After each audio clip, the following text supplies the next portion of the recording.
Hello and welcome to Mr. Marr History. Today we are looking at the Advanced Higher History course and discussing how to write the dissertation.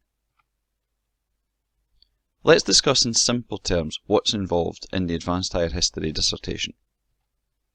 The first thing you have to do is choose a historical topic that you're going to research. You can select your own, although there is an approved SQA list that you would probably be better to look at. You are then going to carry out research on this topic. This can be done in class and school and also in your own time at home and elsewhere. Ultimately, you will write a final dissertation, which is due next April, and this should be no more than 4,000 words. The dissertation is worth 50 marks, and this is out of an overall 140 marks for Advanced Higher History, so it's a very important part. Let's discuss how you go about getting marks for your dissertation. As has already been noted, the dissertation is worth 50 marks. You'll be marked based on 4 specific criteria: your structure, your analysis, evaluation and line of argument, the thoroughness, which is the amount of information you include, and finally your use of historical sources.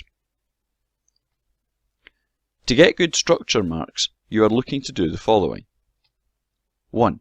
You want to include an abstract, which is another word for an introduction, and this should outline various points, including the context, which is the general historical theme at the time, the research methods that you've used, an outline of your main findings, and your ultimate conclusion. You should also outline what historians think that you've found as part of your research. You should then have separate sections, ideally this would be done as chapters, which describe, analyse and evaluate the different elements that you are considering. Finally, you should have a clear conclusion. This should not only summarise the various points and factors that you've considered, looking at overall how they fit into your general dissertation's theme, but also make a final and clear overall judgment that answers the question.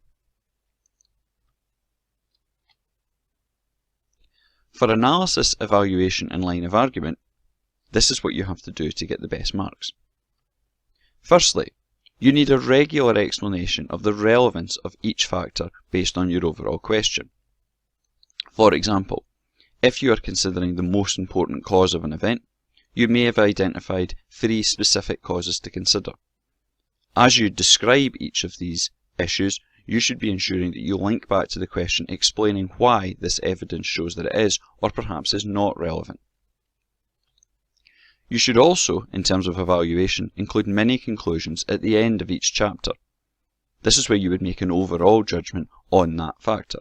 For instance, again, if you're considering the most important cause of an event, at the end of each chapter, you would make a decision about whether or not this was the most important factor or not.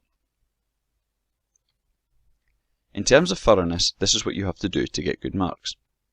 Firstly, you're wanting to include strong detail that describes and supports arguments. This should show that you've undergone extensive personal reading and research to find out lots of facts about the factor and overall issue you are discussing. However, in itself this is not enough.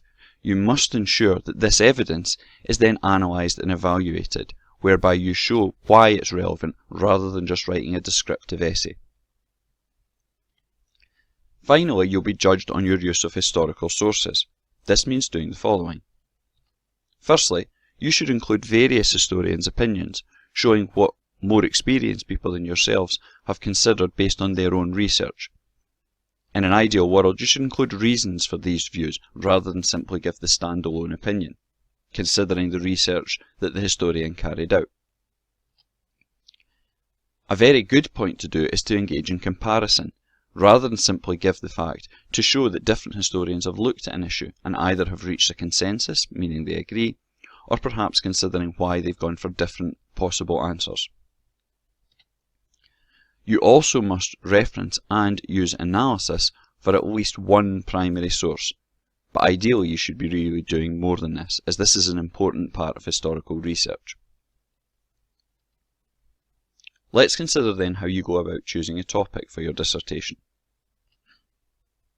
First things first, as was noted earlier, it is ultimately your choice. what to do this on.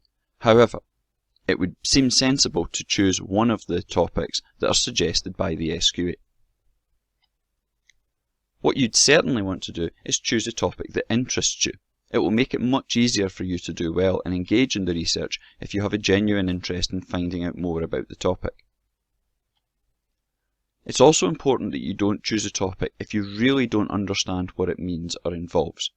Of course, it's important and useful to find out new things, but if you think an issue is perhaps too difficult or to understand or engage with, it would be best to not choose this. Once you've decided on your overall topic, you have to consider the various factors and sub-issues that you will examine. This is what will help organise your research. The factor means one of the potential answers that you are going to investigate before reaching a conclusion.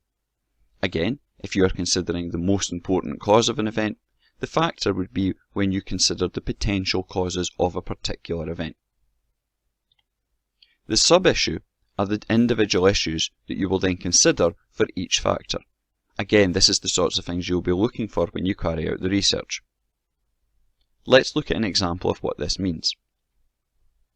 For example, if you were discussing the Nazi Germany and considering whether or not the policies pursued by the Nazis when in power achieved their aims, you may wish to look at the following. You could start off by identifying the possible factors. In this case, you can see 5 individual types of Nazi policy which were pursued. It may be that you don't investigate all of these as part of your dissertation, but these are the possible issues you can consider. Having identified these, you would then consider the sub-issues. These are the individual parts that make up each individual policy. For example, if you were looking at economic sub-issues, you might consider things such as what the Nazis did to increase employment, how the Nazis tried to improve workplace conditions, and also how they took steps that would economically benefit their supporters. Having identified our question now, and also the individual components, let's look at how we go about researching our topic. There's different methods that you can use as part of this research. You might engage in literature review, and this is the most common one you're likely to do. This is when you analyse various secondary sources, taking detailed notes, such as reading what other historians have written on the topic. You can also engage in primary research. That's when you use original documents from the time. It may be that in some cases this can be difficult to find, or that you have issues in terms of the translation if you're studying a topic such as Germany. You can also potentially engage in fieldwork. This is when you would go about visiting other locations other than the school to gather facts. All of these are perfectly valid, and in an ideal world you may use all of them as part of your dissertation research. When you're doing your research, it's important you keep a detailed record of your notes. This will make it much easier for you when you start to write up the information and also record where you found it. You may take linear notes. You could have spider diagrams. You could have grid systems. You could even keep sound recordings depending on the type of source you're using. And any other acceptable method, as long as it helps you keep a detailed record of what you've found out and where it came from. For example, this would be a grid system. You could, at the top of the page, write the factor. This is the individual issue you're looking at. You could here identify the sub-issue, the source where you find the information. You could write a summary of its main findings, and you could write the individual key points that you found as part of your work, perhaps giving specific statistics or such like. Remember, primary sources are a crucial part of your dissertation, and at least one must be used, although ideally you should be doing more. It's important that you don't just include the primary source, but you actually analyse its relevance to your overall question. There are various types of primary sources. This includes things such as newspaper articles from the time, speeches, posters, diaries, books, government documents, and a multitude of other ones as well. Historiography is also another crucial part of your research. You have to understand what experienced historians have done when they have carried out the research. Your best historiography should do the following. It should outline what a historian thinks and, crucially, why they think this is the case. And ideally you should have some comparison as well, showing whether historians agree or disagree, and again giving reasons for this. Referencing is a crucial part of your work as well. It's important you show where exactly you found the information. You must reference each and individual fact and argument and historical opinion found. This is to show the work you've done, but also to avoid plagiarism, whereby you've simply copied another person's work. You should give page numbers for sources if you're taking them from books or magazine articles, for example. And it's important to use a recognised referencing system, such as Oxford or Harvard. Let's now consider how we go about writing the dissertation. The basic structure of a dissertation should look like this. You would have your abstract introduction, where you outline the context, the factors you're going to consider, the historian's views, and also your conclusion. You should then have main sections, ideally done in chapters. 3 is a particularly good number to use, although the ultimate decision is up to you. This is where you include facts about each individual possible answer to your question, and then analyse this and evaluate it as well, as identifying what historians think. Remember, there must be at least one primary source here. You should also have a conclusion, where you summarise the overall main points, giving individual comparison between the factors, and then clearly answer the exact question. For the abstract introduction, you should do the following. Introduce your question, make it clear exactly what you're discussing, and define any key terms. You can also at this point identify the historical context, what was happening at the time. You can describe the main factors that you will discuss. That's including any sub-issues, and you may include brief findings about these. If you've chosen not to include certain factors, this would also be a good point to identify why. You can give and summarise the main interpretations or historians' views on your chosen issues. You should also clearly state an overall line of argument that you're going to argue throughout your essay, as well as in your final conclusion. And finally, you may wish to describe your research methods, looking at what you did and how you did it and why you took this approach. For your main sections, you should aim to include at least 3 factors. For each, you want to do the following. Introduce the factor with a topic sentence that relates to the question. Include evidence that describes different aspects of the factor that are being considered. You should then analyse this evidence, considering what it proves about your overall question. Does it prove that an individual factor was or wasn't important? You should also include historical debate. What do historians think about this particular point? And finally, you want to include a mini conclusion at the end of the factor, where you discuss how important it is based on the overall question. A conclusion is also essential. Your conclusion to get the best marks should do the following. Give a definitive answer to the exact question you were set. Don't leave it in any way ambiguous. You should give evidence that supports this judgment. Remember, make sure your conclusion very, very specifically answers the exact question you yourself posed. You can also give a summary and comparison of the main points of your discussion. Look at each individual factor. Consider exactly how they relate to one another. Is one more important than another? And if so, why is this the case? And finally, you should finish by restating your overall conclusion. Some helpful tips you may wish to consider when writing the dissertation are here. 1. Try and use sophisticated language. You can see some examples here of the types of techno you should be using at this point. Try and avoid using the first person, I think, in my opinion. Your answer will actually speak for itself. And don't use abbreviations unless it's appropriate. Always make it clear that the reader knows exactly what you're discussing. Remember, crucial points. This is your dissertation. Make it clear that markers understand exactly what you think. That's why analysis and evaluation are so important. Don't overload your essay with historians' views or explanation or detail that's not relevant. Now we're going to discuss how you go about referencing the information that you've found as part of your research and also making a bibliography. It's really important as part of your dissertation that you show exactly where you found all the relevant pieces of information in historiography throughout your dissertation. Referencing should be done in the main text. This is when you include a description of where you found each relevant piece of information. The bibliography will be found at the end of your dissertation. This will include a list of all the different sources that you've used as part of your work. It's really important to have a correct and consistent use of a referencing system throughout if you want to get good marks in your final dissertation. There's numerous options for referencing and writing bibliographies, but the two most common are as follows. Oxford referencing, which uses a system of footnotes. These are small numbers which are placed next to each bit of information you include, and then at the bottom of the page there are details of where exactly you found this. Alternatively, you can use Harvard referencing. This is where next to each bit of information you give a short summary of the particular source where you found. Let's look at an example of Oxford referencing. Firstly, next to each fact or quotation you would place a small elevated number.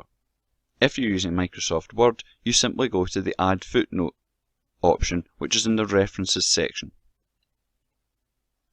Then at the bottom of the page, you should write out the full details of the source. For example, the name of the author, the title of the book, the publisher of the book, and the year it was published, and also a specific page number for where you found the information. At the end of the entire dissertation, you should include an alphabetical list of all the individual sources that you used, although you don't have to include page numbers at this point. This shows a specific example of how we go about using footnotes. We write our text, and then we identify a particular piece of information we found. We then add a small number next to this. You can see this where the arrow is pointing now. Then at the bottom of the page, we add details of where exactly we found this information, as can be seen with the second arrow. We then repeat this for as many times as we need to on each page. Having done this, we then have to consider how we go about writing our bibliography. The bibliography should be the very final section of your report. It does not count towards your word limit, so you don't have to worry about that. The bibliography should be done in alphabetical order. This is when you list all the individual types of sources that you've used in order you found them. Some people may choose to put different types of sources together, for instance, a section for books, a section for websites, and so on. Make sure you've used consistent referencing throughout, including in the bibliography. For example, if you are using books, you may wish to write the author's name, the book title, the publisher, and the year published. You should make sure this is consistent throughout. The SQA also suggests that you may want to include a commentary on each type of source. Here's an example of what this could look like. On the one hand, you identify the source. You can see here, for instance, the Jeff Layton book. And then on the right of the table, we have a comment about why this source was useful. It can also potentially include any drawbacks you found. Here are some final points to consider when you present and hand in your final dissertation. This is what your overall layout should look like. Firstly, there should be a front cover. There should then be a contents page where you outline the various sections. You would then have your abstract or introduction. You would have Chapter 1, Chapter 2, Chapter 3, and of course Chapter 4 if you've done this as well. You would then include a conclusion, and finally you would have your bibliography. When including your front cover, this is the information you should include. You should identify your name and school, your SQA candidate number, the exact question that you are considering, and also your final word count. Remember, you're allowed 4,000 words maximum, although you can move this up or down by 10%. So the actual maximum is 4,400. However, if you go above this limit, you will be penalised. In terms of presenting the text, you want to make it easier for the marker to read. You should make sure it's at least 12-point size and use a simple and professional format, such as Arial or Calibri. Your text should be presented in 1.5 or 2 line spacing. And when you hand it in, make sure you print single-sided and do not staple the final document. Remember as well, it's important that you've included references and a bibliography in your work to show where you found all your information. Advanced Higher History, how to write the dissertation. It's really that simple.